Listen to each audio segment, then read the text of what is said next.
He's a humble man, but he'll admit it. Governor Rick, oh yes, he did it. Rallied the faithful one summer day.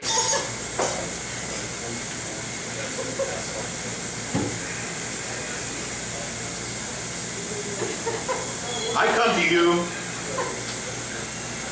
bearing a story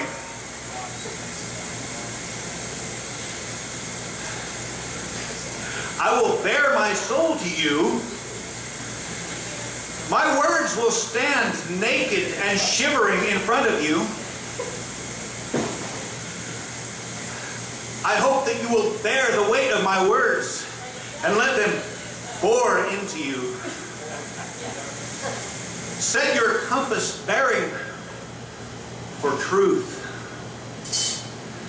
I want you to imagine yourself at the edge of the ocean, because that is our theme tonight, the land and the sea. The ocean, think of the ocean, the cradle of life, from whence all life came, the ocean, and you're standing there. And now take yourself back to the Devonian age, 365 million years ago. There in the marshy wetlands next to the ocean, you might see a strange creature.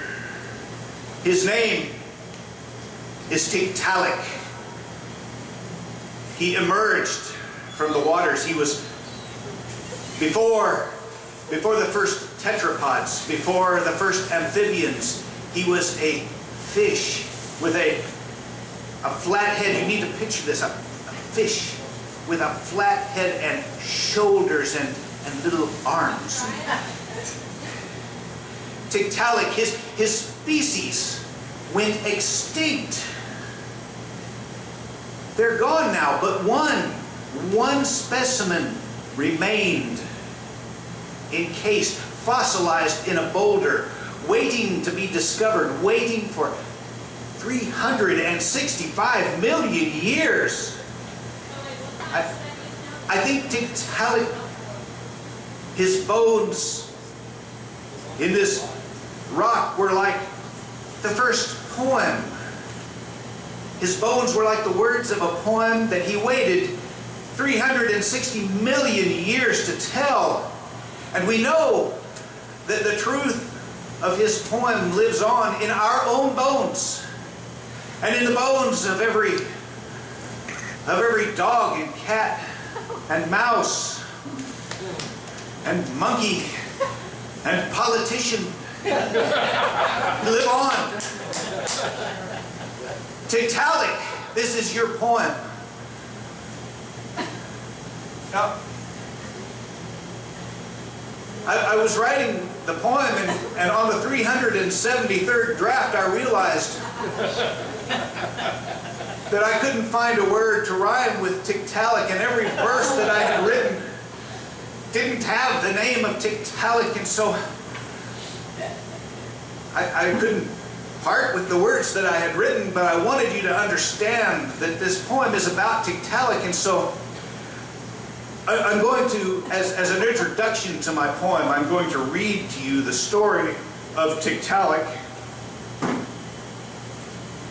It starts out here like this. Typical summers of my adult life are spent in snow and sleet and cracking rock. Are you going to read that whole novel for your introduction?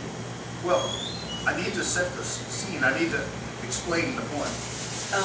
You're getting some kind of weird looks here, and I'm not sure it's appropriate to read an entire novel for your introduction. Well, it's not really a novel, it's a true story. I understand it's your inner fish, and that's really important to all of us. But I'm going to have to ask you to, keep it a little shorter for You want me to just skip the book? The story, Probably. the introduction, the whole introduction. Probably so, yeah. You want the poem to, what, speak for itself or something? Well, that's the way you feel. I wouldn't even be a poet then. I'll just be some guy reading a poem that he wrote. Is that okay with you? That's okay. All right.